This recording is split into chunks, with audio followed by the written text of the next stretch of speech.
y'all, before we start this episode, I want you to know that I am coming to Chicago on September 22nd to do my show, Life Be Lifing, that I did at the Edinburgh Fringe Festival to standing ovations every night, darling. And Bob might even come. I'm just saying, I don't know if he's going to come.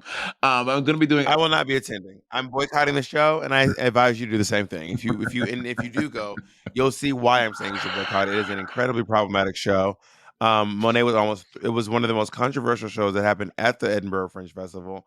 There were protests outside practically every day, except on the last day, because the protesters were hosed down because Monet My Patty was in conjunction with the local law enforcement. So if you want to go see possibly one of the most problematic shows you've ever seen in your life, then I say go do it.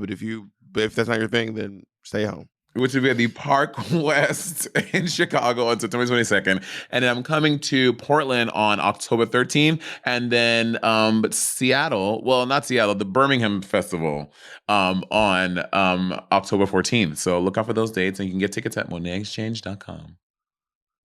And I will be on the road in October on the Celebration Tour. So come see me and Madonna. And in some places. Are you excited about the show? And I'll be on the road. Me and what's her name? Madonna and Well, the tour is really selling its stuff. I don't think I'm the selling point. You know what I mean? So I'm not under the you are the selling I'm point. not under I want you to think a little bit about it. You are the selling point for a lot of us. That's why we're going to see the show. I hate whenever I say something that feels really realistic. Someone's like, no. Listen, I'm very confident and I believe in myself, but I'm aware that Madonna Ciccone is the selling point for this tour, and that does not hurt my feelings in any way, shape, form, or fashion, nor does it devalue me in any way, shape, form, or fashion. Well, listen, we want you to know, Bob, we love and support you, and we're coming off to see you, baby. Okay? Bitch, shut the hell up. Let's. I want to talk about something else, actually. What? I recently found out that the book It by Stephen King has a very problematic scene at the end of the book. And yeah, we'll do a trigger warning for anyone who's this involves violence against minors. Yeah, sure. I mean, the whole book kind of involves violence against minors. There's a lot of child abuse in the book. But at the end of the book, after they defeat it, Mm-hmm. you know, there's like a bunch of kids. They're all like 11 and 12 years old. Yeah, I know that. There's an orgy. Really? The kids have an orgy in the sewer. Like a sexual orgy? Like these kids are leading this sexual orgy by themselves in the sewer? A sexual orgy. The kids, the boys take turns having sex with the one girl in graphic detail. Whoa. It is very strange. I do not know how a lot of us did not know about this in this book, but it is incredibly graphic. It is very, very strange. And I just don't understand how or why it made its way into the book. What is the point in the story? Is it trying to, because like does one of the boys become it, or is this like why the girl becomes Stephen the next King it? says it is about a transition from childhood to adulthood. Got The it. loss of innocence is what Stephen King says it is. But also, I think there's a I lot also of things. think there's like some weird plot point where they're like in the sewers and they're lost and trying to get out, and the orgy somehow correlates to them being able to make their way out of the sewers. Well, she's trying to help the boys calm down, so she has sex with all of them. So it's not. So they're not like raping this woman, this young girl. No, it is. They're Consensual. I mean, the short answer. No one's forcing themselves. I don't think children can be consensual, but no one's forcing themselves on anyone. It was the book is like making it seem like it's her idea, and she's like, "Let's all have sex with me, one at a time." And I was like, "This is so weird," and I just don't understand how. Like what? Yeah. Like I've written before, right? I don't know that my hands have ever gone in that direction. You know what I mean? Do you ever think you could write a sexual novel like Joan Collins? Maybe. Who's Joan Collins? She's like a really she's like a big she wrote a lot of those Fabio kind of novels, like women's novels about like romance novels. And they would oftentimes talk about sex in them. You know, I could probably describe sex pretty well if I really put my mind to it. You know what I mean? Like are they So let's do that. What'd you say, Jacob? Oh, so we're Let's gonna do do it. improv. We're each gonna write and we'll say okay, you wanna go first, Bob, or should I go first? You go first. You seem pretty jazzed about it. So as Derek and Marshall came off of their date that evening, and Derek stood in the foyer of the building and invited Marshall to come in, they both lusciously walked into the elevator and ascended to the 21st penthouse floor. How do you lusciously walk to the elevator? Like this. All right, so I'm gonna interrupt. As Marshall, I don't know whose apartment we at, I forget, because Bob interrupted me. But as Marshall lets Derek into his flat, they begin to Derek holds the back of Marshall's left hip and turns Derek into him, and they begin to French kiss.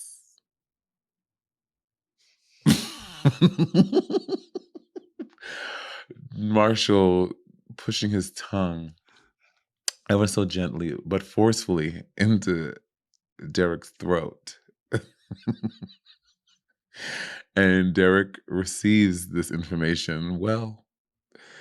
And then they go to the bed, and Marshall takes out his 8.5-inch uncut penis that was dripping with pre-cum, and he submerged it into Derek's orifice. Again and again. Which and one? again. Which orifice? It's for you to decide, the reader. This is an interactive story. That was interesting. I got it right. How did you feel I got that it right. went? I'm a good writer. I got it right. I can't just do it off the top of the dome. Okay, I guess now I have to do one.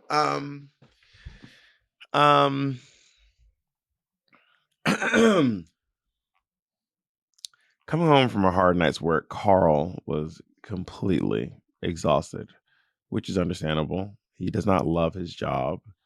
He does not love his family. He does not love where he lives. But there's one thing that he does love. So he opened his phone and he went to the apps. He realized they had more hits than usual. His phone was like lighting up like a scoreboard. He scrolled through the messages, a lot of hi, hey, sup, pictures. But there's one smile that really seemed to stick out to him. He clicked on the profile and it just said,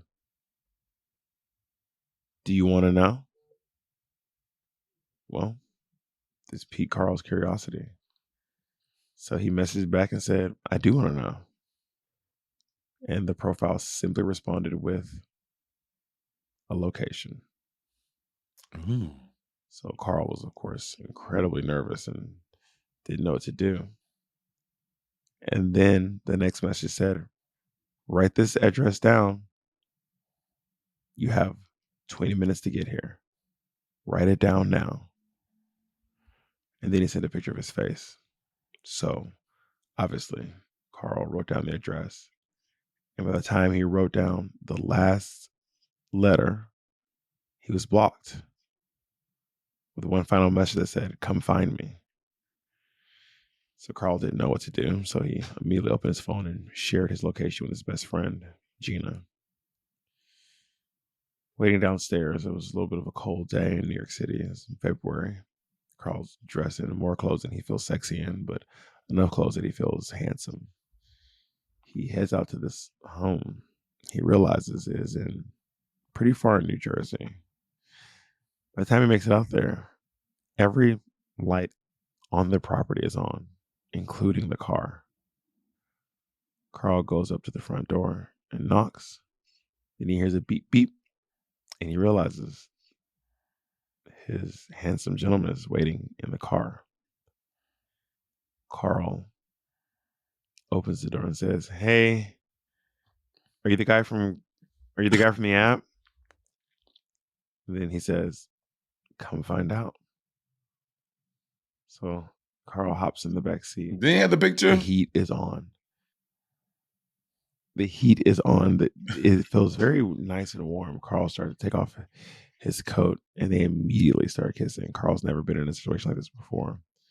And the guy says, "Are you into kink?"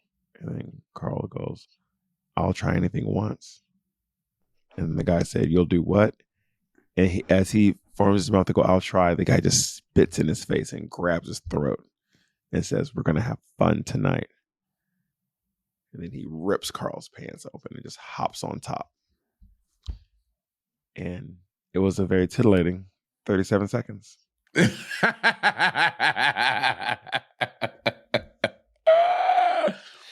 That's hilarious. Okay. Should we challenge ourselves to write a 1-page graphic story and post it to Patreon? I mean, 1 page, we should give yourself more than a page. You should give yourself like 10 pages, I think. I could do 10 pages. Or like whatever. Just we're gonna write we're gonna write a scene, however long the scene is for you. Let's see. I'm gonna give myself 10 pages. It's a short story, and I wanted to get it done in about 10 pages. Okay. And Let's do it. But also, no, I don't want to do this because you're not going to do it. And I found myself in the center. No, I'm gonna do it. I like writing. Writing is the thing I enjoy doing. We're still waiting for you to make that dress. I've been duped by you a lot of times, and I will not be happy this time. I'm not going to do the work on it. The shake, by the way, no shake we've ever done has ever made you ever come through. We never shook on it before. We'll shake on it. That's a lie. That is I have footage of you shaking to that you're going to make that dress, and you never made it. That's not true. Let's shake on it. I will write a short story. I like writing. I'm very good at writing. Let me go ahead and pull up this footage right now of you literally shaking my hand and saying you're going to make me listen. Look right now. This is one of those fool me once, shame on you. I'm not agreeing to this. This is I'm going to do it myself. And by the way, y'all will be waiting on this until the end of time. Okay, come take my hand. I'm going to do it for sure.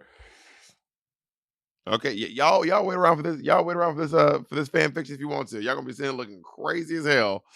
But if you do, I'll read it. I'll be very happy. And then I'll write mine after you write yours. Whatever. After I see that yours is submitted. Yeah, I mean, they had a time like I really was interested in writing like young adult fiction, but like sci-fi fiction, like about like what grade? Like this about gives grade. This gives like this would be high school, like think like 16 and up, like 17 and up. Something about I know you hate that kind of so stuff. High school to me.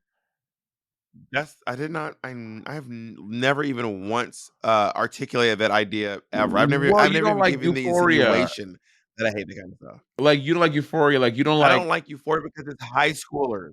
It's not because it's sex. It's just I don't like TV shows about high schoolers. But that's what I mean. Well, this would be about high schoolers. Like 17 is high school. No, but what I was saying is the reason why it gives high schools to me is because what I was saying was that kind of writing, that kind of smut writing gives high school to me because of how popular it was when I was in high school. When I was in high school, Sister Soldier was at her height and Cold Winter Ever was really popular. And that's the grade I was in. So it was just one of those things that was just so high school. But I'm sure there were adults reading them. But for me, it takes me back to when I was in high school. But I've never said I do not like smut books. No, I like to read. There's a couple of Reddit. Like, would you Reddit Reddit subgroups that basically have people like writing out like dirty stories that I read sometimes. In fact, I will tell you about one of those stories when we get back. All right. So yeah, there are a couple of subreddits where you can have these like they basically people are, which honestly part of me is like, y'all, some of these are really well written and y'all should not be wasting it in Reddit for free. Like And there was like a Reddit strike for a day. One day I went back on the Reddit, some of my favorite subreddits were gone. I was like, "Well, where are they?" And they went private. Yeah, I saw that. What I was saying before, like, would you watch something like Heartstopper? What's Heartstopper? It's just like gay coming of age story show on Netflix that's about like high schoolers like coming out and I will say No. I watched season 1 of Heartstopper and I'm watching season 2 and I can't. It's too G. It's too like he held my hand. I'm like I can't get into it. I can't get into that. For me, it's just the young. I don't want to see young people like doing stuff. Like I'm not interested in young people like hanging out and stuff. It doesn't speak to me. That's what I I mean, was saying Saved by the Bell before. kind of speaks to me. Wait, what? What speaks to you? Saved by the Bell kind of speaks. Saved by the Bell. Saved by the Bell kind of speaks to me, and Family Matters kind of speaks to me. And they're young, but it was just different. Maybe that's because I was so young when it happened.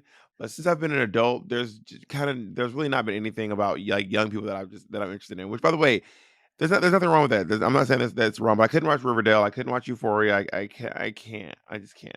Yeah. Like I why? wanted Like why to am I in high school? I wanted to, I mean, and I still want to, honestly, like write like a 17 plus, like, book about like these, in my mind, they're these like young adult, like 18, 19 gay vampires, but they're also like these like fucking like superhero vampires. And they're like, it's like Blade meets Twilight meets fucking Euphoria in my mind. Like that's what this story is. And like I have like these like little like 2,000 word things I've written about it before. Maybe I'll share them on Reddit. I mean Reddit on Patreon. Yeah, I mean, are they in like the Google Drive?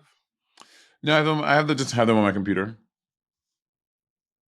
Most of my writing is obviously comedy and stand up based, and I started writing stand up comedy when I was like 18 years old. Mm. That's when I started What was your writing stand up inspo? comedy. Someone once said to me to do your first set, just write about what you hate, and then you'll find the humor in that. And that's really what I did. I just wrote about stuff I hated. That was my first ever Do you still have it? stand up set. Um, like the handwritten stuff. No, I Oh, mean it's probably in handwritten. storage, probably somewhere. Yeah, Got it. handwritten. Yeah, girl. This might be before Google Drive, or at least before I knew about Google Drive. This is like 2000. This is like 2005, 2006 Work.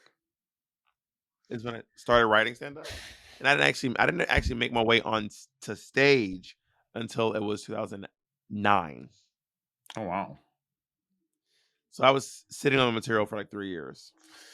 Oh wow. And I mean, would you do it for people, or would you do it for like for what's the name of chastity, clarity, and charity?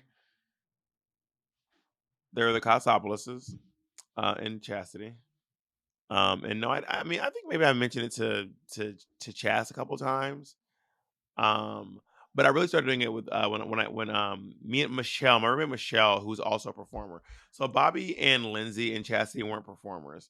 Bobby was he's like a restaurateur, and Lindsay I think worked in admissions at like a college, and Chastity's my friend from college, and what did Chas do? Well, at the time, Chas worked at Barnes and Noble, and I worked at the Jekyll and Hyde Club, but none of them were performers. But then me and Michelle moved in together. Me and Michelle were constantly encouraging each other to go Was she a perform and comedian? do stuff. And is Michelle a comedian? No, Michelle's an opera singer, and an actor. I know that.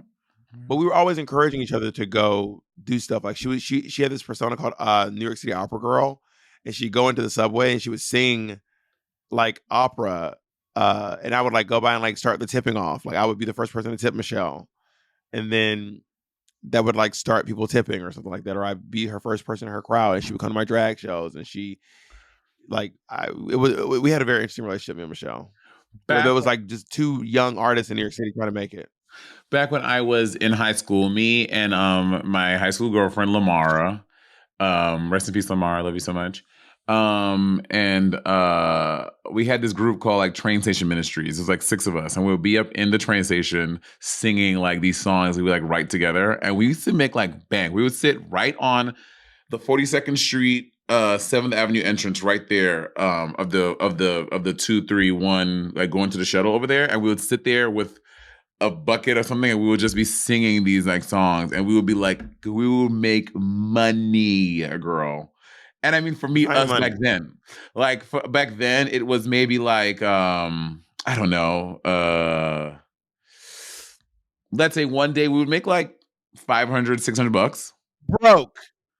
You're broke. This, I actually have a recording of it. This is us. This is recorded on someone's sidekick. Because your loving kindness is better than life.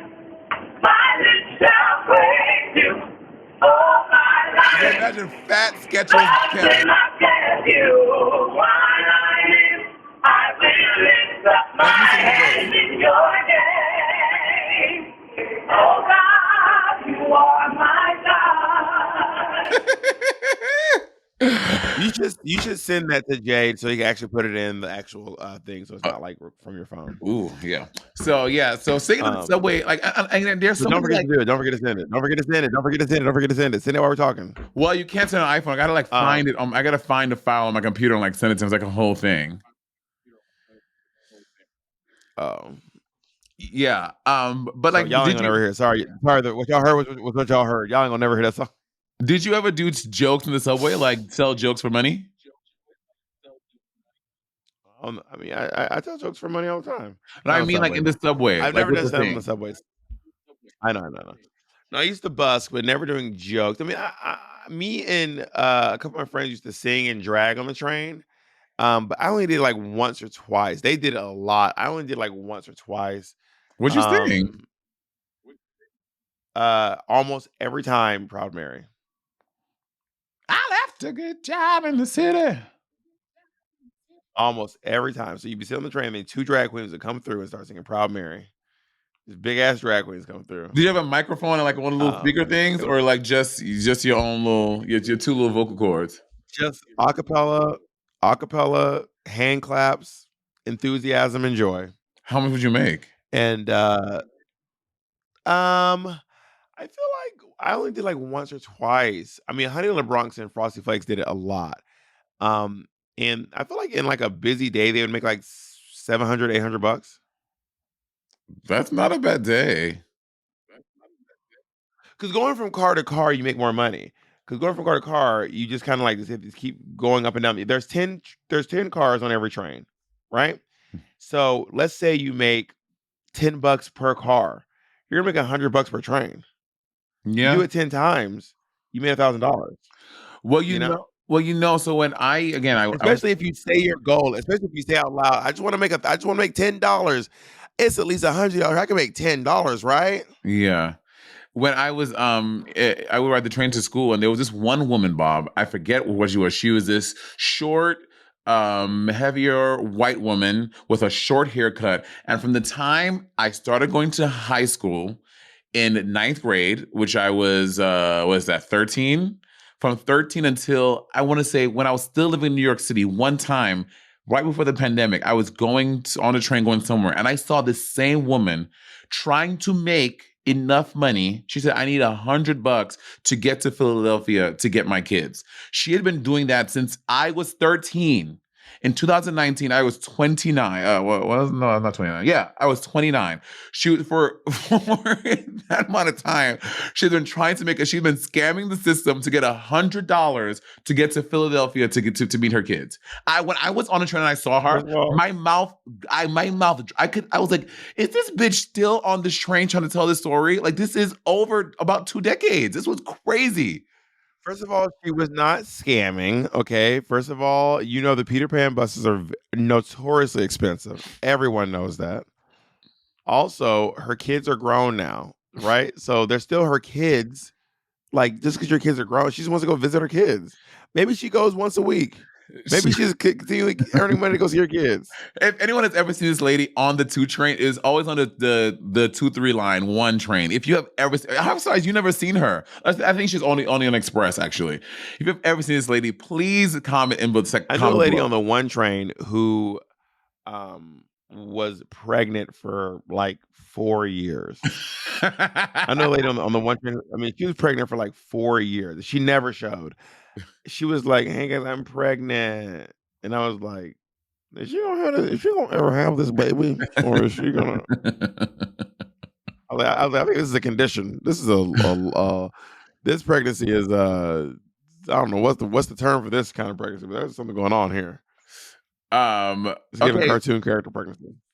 For me, I think that in terms of pursuing a career in stand-up comedy, being a working New York City girl and doing, what I was doing 7 shows a week, I think that it wasn't exactly stand-up comedy, but a lot of being, because like Bob and I said before, the drag shows in New York City are a little different than other spaces. Like typical shows in New York City, they're either solo shows, duet shows. We don't have like the typical model of the one host with a cast of 9 girls, and each girl just does a number and the host does the talking thing. Like in New York City shows, especially to work a lot, you kind of have to be able to hold your own in a fucking bar with people by yourself for 2 hours at a time. So that's what I was doing for a long time. So I was in a ways writing material and doing stand-up, but I was not calling it that. And I think up until 2 years ago was when I first, my agent was like, you know what? I think you can do stand-up. I was like, I can't do stand-up. He's like, yes, you can. I was like, no, I cannot. And then he challenged me. I'm with the agent. To sit my black ass down and just sit down and just try to write material. And I did that. And at first it was like a mess. And I went back, I ran it by some friends. I did some other things. And, and I developed my stand-up chops. And I'm still learning stand-up, and I'm still learning how to do stand-up and make it like this fucking great, amazing thing. But I love doing stand-up. It's so fun. But not until 2 years ago did I start doing stand-up. Do you consider yourself a stand-up comedian? I consider myself a stand-up comedian. I think I was a stand-up comedian back when I was doing drag in New York City, and I was, for all intents and purposes, doing stand-up. I think that my path to stand-up was different than other people, because there are a lot of drag queens that are doing stand-up now. Like, I guess not really. Who are drag queens that are doing stand-up? You know what I mean? Obviously, you, Bianca, Trixie, myself. Jackie Beat does stand up. Flame Monroe does stand up. Who? Diana on the Road?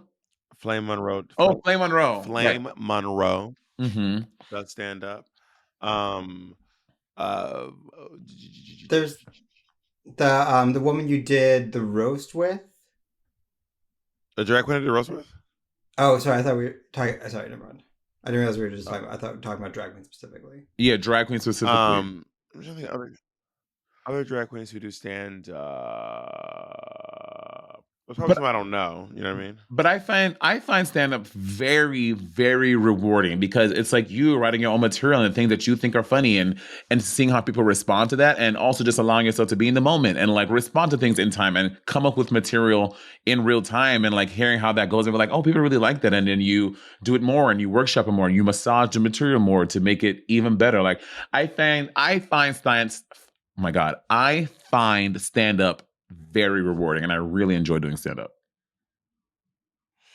I've been doing stand-up for roughly 15 years now. Mm-hmm. Yeah, roughly 15 years. And what I find interesting, and what I find interesting about stand-up is people make these arbitrary rules. I saw this guy online being like, what makes something, he's like, the most important thing about comedy is distance. It's distance. And I was like, what? And he was trying to describe. You know what? I'm going to distance you from that story, and we'll get closer when you come back from the break. Booyah! Bob, wake your ass up. We're at work. I don't want to hear no more yawning coming from you. Anyway, so he was saying like, oh, it's distance and how far you are from the material that makes it funnier. And I was like, well, that's actually not true. Can you explain that? I don't understand. In my opinion, distance as in, he was trying to say, like, I think he was saying, like, for example, if honestly, I have a hard time understanding what he meant by it, but it seemed like he was trying to say like the further removed you are from the source material, the funnier it can be.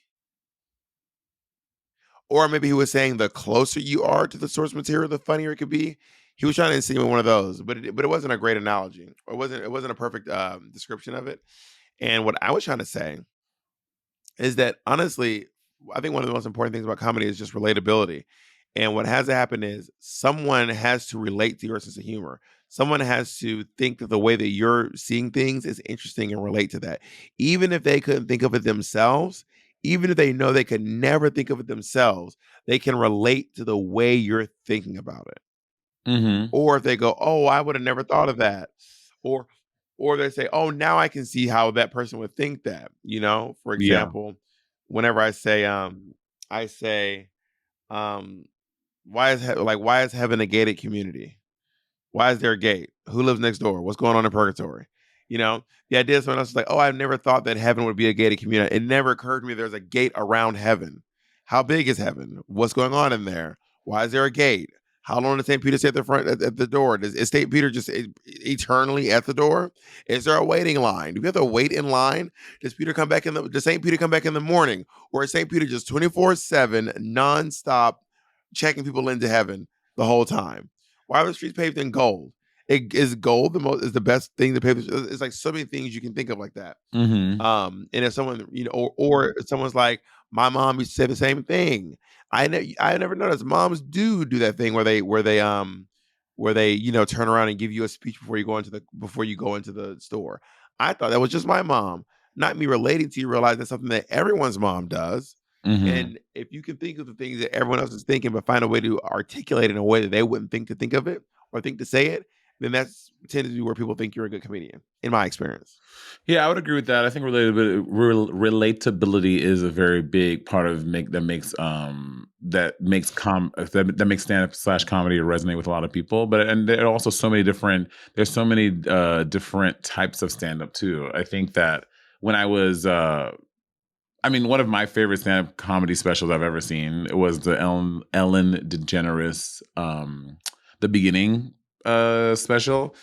It's today still like my favorite comedy special. I think it's so funny. A lot of it is that relatability, but also the way that Ellen is crafting stories, to me particularly speaks to what I find really enjoyable about stand-up. Like, I love a good storyteller and someone who, and Bob knows this, I love a good callback. When a comedian has a callback, especially when it's one that you do not see coming, like not even a little bit, it's like one of my favorite devices in comedy. What's one of your favorite specials? I think my favorite sketch is probably Never Scared by Chris Rock. Mm. I love Never Scared. It's just so I used to watch it once a week growing up. It's really, really brilliant. I love love Queens of Comedy. Queens Queens of of Comedy is Comedy was so just good. such a brilliant special. I'm a huge fan of all of those ladies, Miss Laura, Samore, Monique, Adele Givens. I think they're all just brilliant comedians. I love Chandelier Status by Samore is another great stand-up comedy special. I Could Have Been Your Cellmate by Monique is another great stand-up Really good comedy one. special. Uh Not Normal. What's it called? Not Normal. What's one of Sykes's The one which was you wearing the white suit?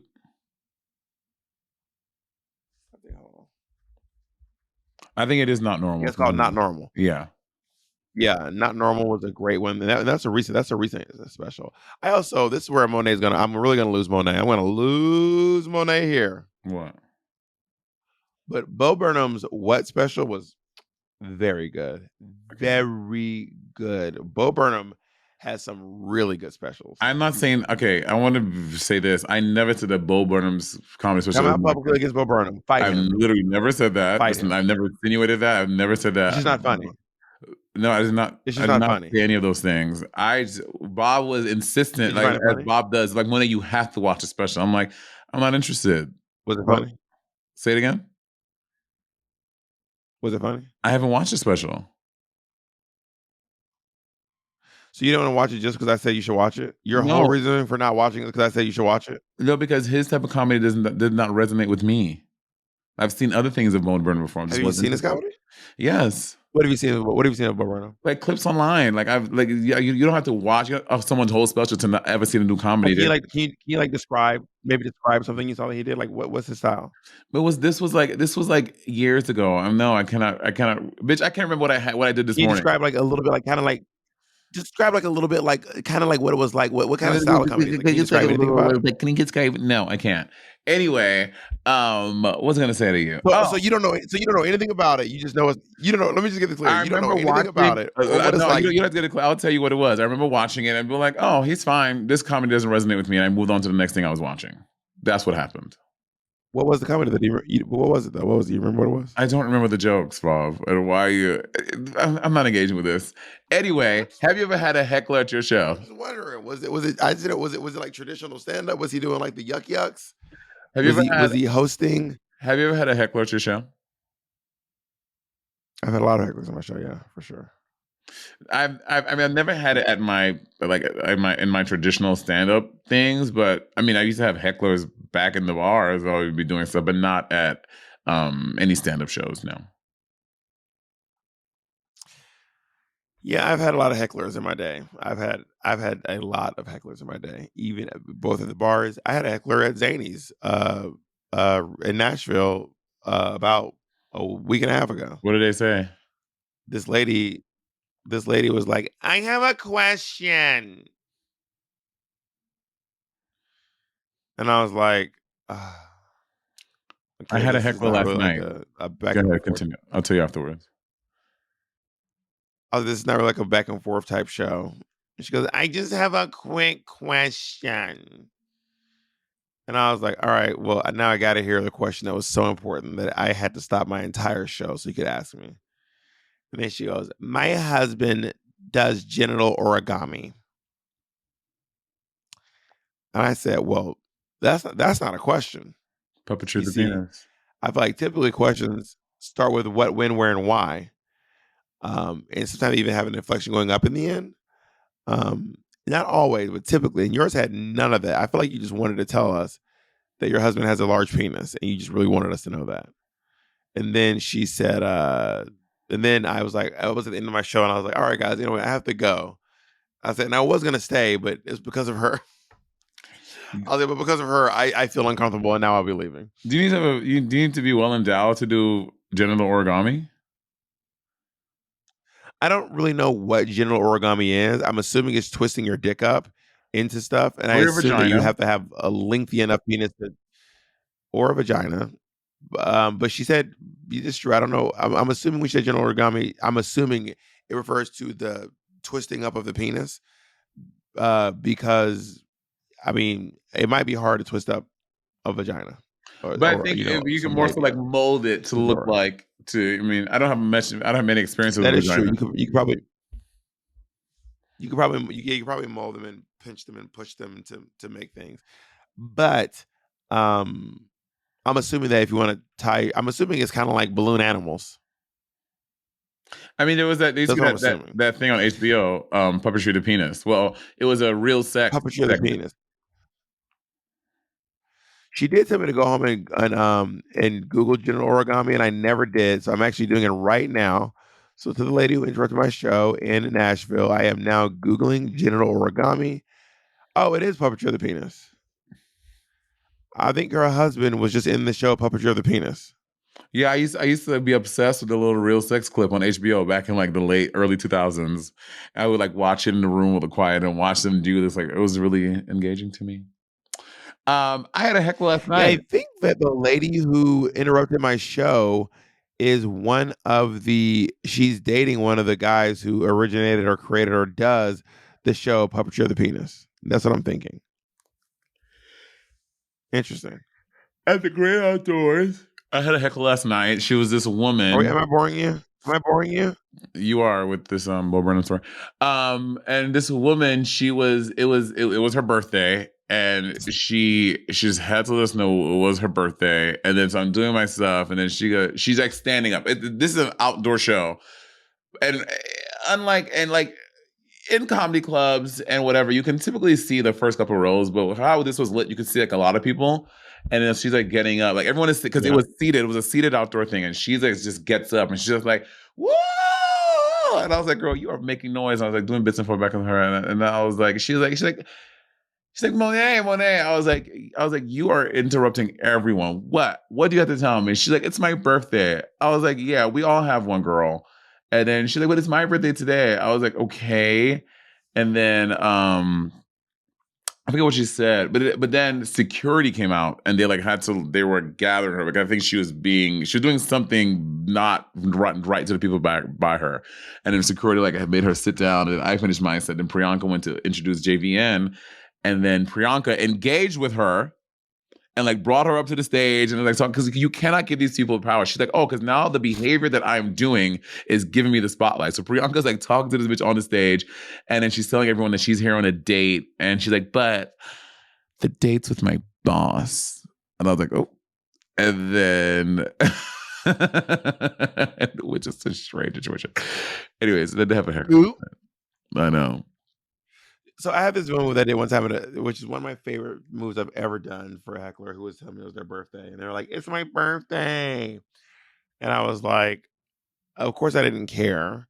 But I was like, oh, it's your birthday? And they were like, she was like, yeah. And then I was like, all right. So then I started like meeting her on the way out to the audience. And I was like, let's all sing happy birthday. And then I walked her. I was like, well, you know, we actually have cakes because sometimes, or cupcakes to people who want to celebrate their birthdays with us. And we're singing happy birthday. And then I walk her to this door where the cakes are. And then I open the door and she goes out, but it was just an exit. And then I just closed the door on her. And she couldn't get back. Oh my God, that's so mean. Opened the door and she just went into like, I don't know where she went, outside, and I closed the door and she was Into the unknown. She was outdoors. Into the unknown. That was one of my favorite moves I've ever done for sure. And then there's a video of me called like I think Bob the Drag Queen. If you Google Bob the Drag Queen heckler, or if you go to YouTube, type in Bob. Let me see, Bob the Drag Queen. There's a video of me versus a heckler years ago on my YouTube page. How to deal with a drunk at your show. It's called How to Deal with a Drunk at Your Show from 8 years ago. It has 128,000 views. And you know, I feel like I do think that I don't think everyone needs to be doing stand-up. You know what I mean? Mm-hmm. I agree. I think that a lot of people want to do stand-up, but I think a lot of people just think to themselves, it's gonna be easy. Like stand-up's gonna be so easy. And I would say, you know, you really know if you can do stand-up if you go into a crowd that has nothing to do with you.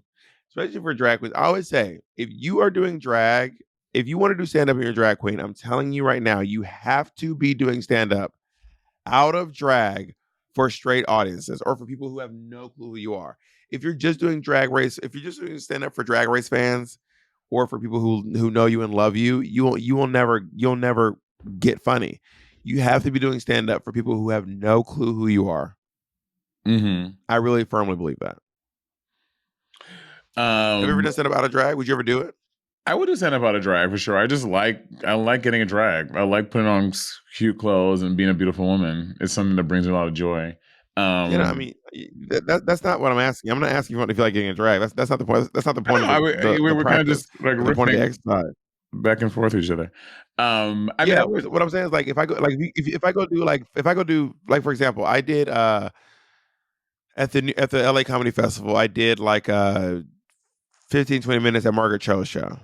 Mm-hmm. And I was like, I'm not getting a drag to do 15 minutes at the top of Margaret Cho's show and no one here probably even knows who I am. You know what I mean? And also I want to be comfortable all night long. I don't want to be in heels. I just want to have a good time and have a good night. And I'm not getting paid. So I just did it as like a bit. Like I popped in and said, hey, Margaret was like, can you do some time? You know what I mean? So for that, I'm not going to get in drag. But for all of my own shows, yeah, I'm going to be in drag for those. Yeah.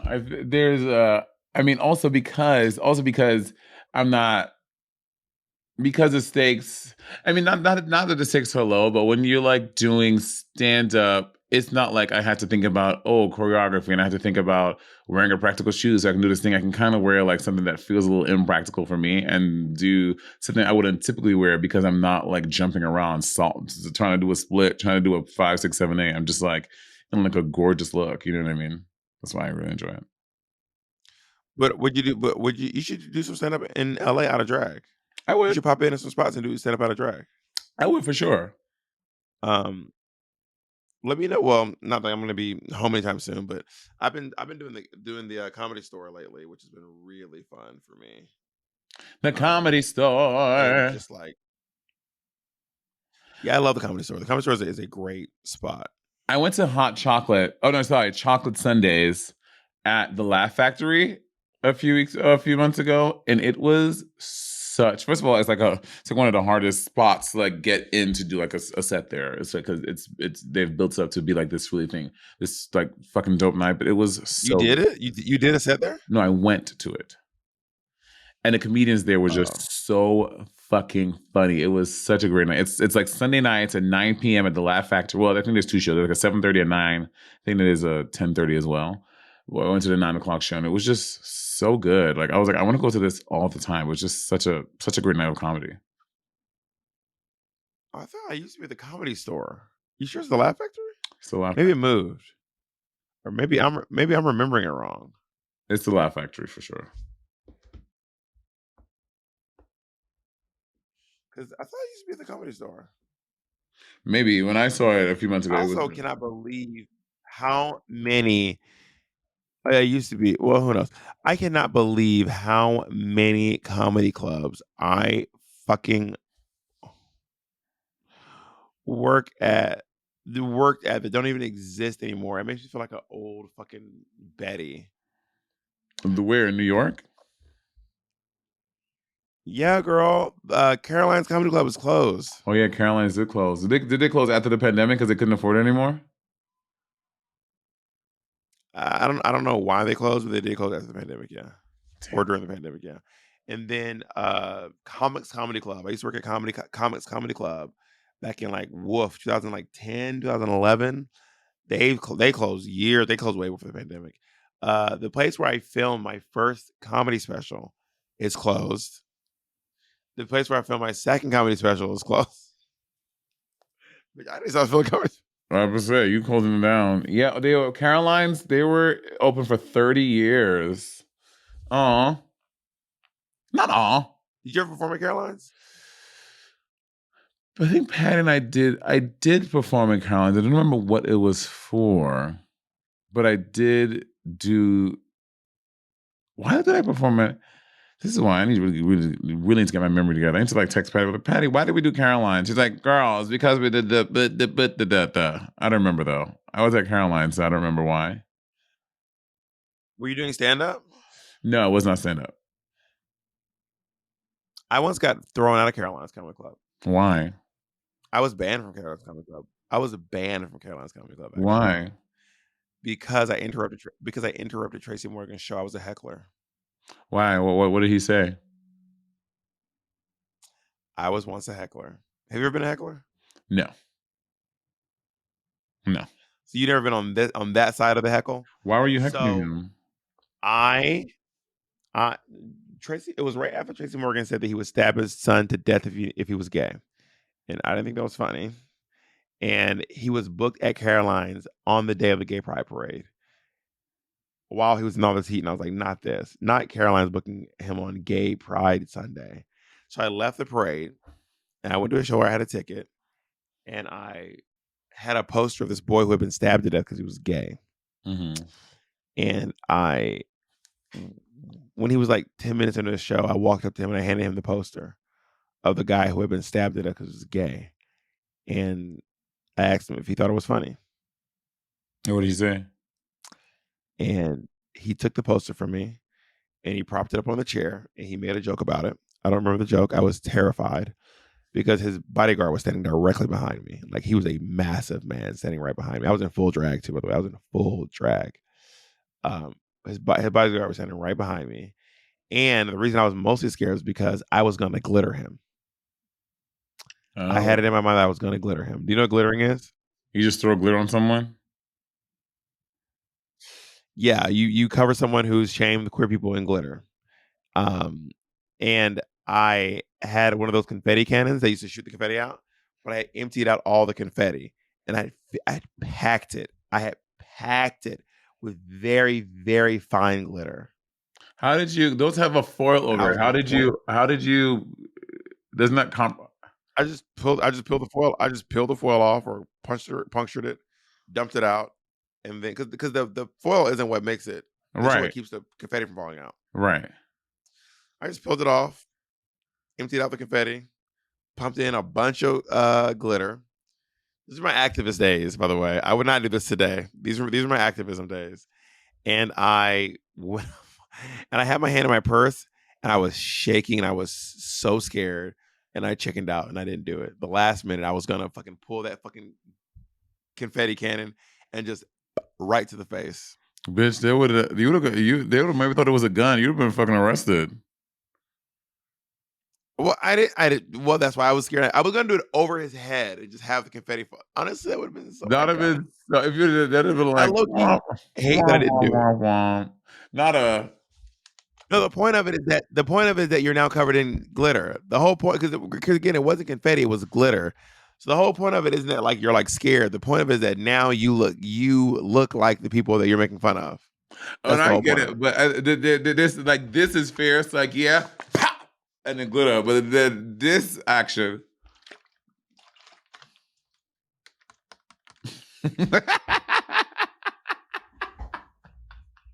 Oh, you mean slightly glittering someone? You're like, and he's standing there. I don't think Tracy Morgan knows who I am to this day. But if I ever did run into him, I don't think he'd recognize me. An amendment to what I said earlier. The last time I performed for a lot of straight people who probably didn't know who I was the Fringe Festival. So if you guys don't know what the Fringe Festival are, it is like Fringe Festival is. It is this the Edinburgh Fringe Festival is held in Edinburgh, and there are like thousands of shows. People coming from all over the world, and you may not. It's like to go see experimental theater or theater that you may not have seen otherwise. So oftentimes the people who are coming to this, some people do know who you are, but some people don't. So just coming in to like watch the show. And a really nice thing that we were getting about my show is that people were like, I really enjoyed that. I don't know who Monet is. I don't know who she was before, but I do like her now. It was really funny. So I guess that's probably the last time I performed for a lot of straight people who did not know that I was from Drag Race. They just saw me up in drag. It's like, that's a really pretty lady. And she's funny. Straight guy. And tall. Straight guys who don't know who you are love to be like, I had no clue who you are. I don't know anything about you. I don't know you from a hole in the wall. I don't know if you would have died yesterday, the news would have never made it to me. If you would have been if I had a heart attack, fallen off your bed, passed away, and died in your hotel room, the news that you were a dead person would have never made it to me. That's how clueless I am to who you are. But you were very funny. They do. I think there's, this. They really be thinking that. They be thinking they are giving the only compliment. They'd be like, bitch, I just gave the only compliment down. They want to signal that they're not a fag. They're like, just so you know, I'm not a fucking faggot. Before I don't know who you are, but I still liked you, buddy, buckaroo. And would you ever have someone write for you? I would for sure. I would have someone write for me. I think that kind of like with makeup, I'm like, I would be nervous about it not sounding like me. Like that's my fear. Like someone else does my makeup. Anytime someone else does my makeup, I'm always like, which is not been a lot of times. It's been a handful of times. I'm always like, this is fine, but it doesn't look like me. And I don't like it. But I guess with jokes or something writing for you, there's a little more nuance in that because you can change things to your voice to sound like you. But having like someone's like a whole thing for me seems a little like, well, I want it to be me. And also, I want it to sound like me. I want it to be me. What about you? You're pretty comfortable taking my jokes for the first part of your career in New York City. You didn't seem to mind that. Really? Name some of those because that does not happen. You just mopped them up. You just used them like they were yours. I was like, oh. I said, oh. I said, but you wish. But by the way, there's no shame. I'm incredibly inspirational. I understand. No, you're perspirational. Bitch, you're perspirational. Monet, you are literally the queen of soak girl, soak what up. Okay, I know you're not talking about nobody's sweat. Forgive me, I was sweating while I was dancing. You got me. So weird. Monet, I've seen you fucking I've seen you peel a banana and break a sweat.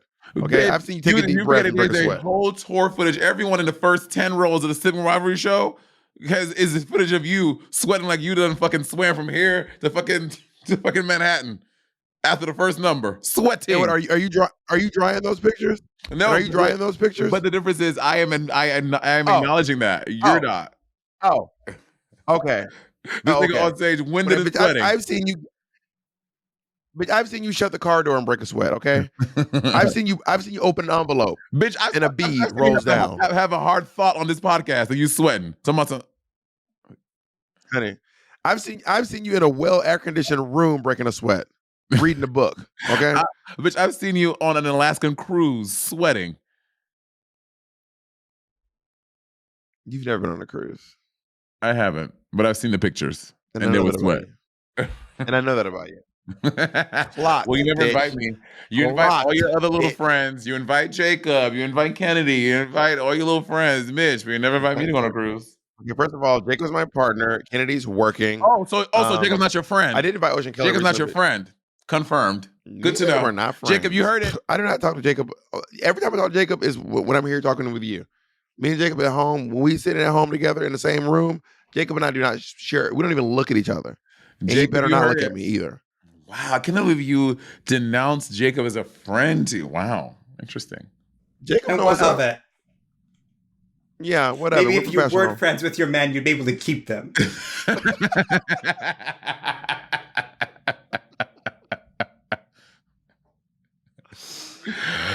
When Jacob says stuff like that, Jacob sounds like a real housewife also, by the way, of Potomac or you ought to know this Jacob right sounds now. like a real housewife of Richmond. A patron. You can go watch several of me and Monet's solo shows available on the Patreon. Call Me by Monet, the entire show is available on the Patreon. If you're already a patron, you might as well go ahead and watch it. And if you're not, come join. You can see Crazy Black Lady, my solo show, which is these both shows have both comedy in them. And then you can also see my stand-up comedy special, Woke Man in a Dress, also available on the Patreon. So you have at least 3 full shows that you can go see on our Patreon at any given time. Patreon. What year was Call Me by Monet? Call Me by Monet was 2018. So if you like comedy, there it is. That's when I did that show, 2018. Wow, this feels like a lifetime ago. Yeah, we need to make a playlist to put at the top or something. 2023. That was 6 years ago. Oh my god. Is that possible, Jacob? Yeah, we can make that happen for sure. Jacob said, well, you can like search it, right? If you just like type it, you can like type in like the name of the shows and they'll pop up or something, right? No, I don't think Patreon, but I can go through. I think you can though. Okay, well, we can definitely look into it. I would love to make that happen. How do you search Patreon? All right, now we're just talking shop. All right, goodbye, everyone. Bye, bitch.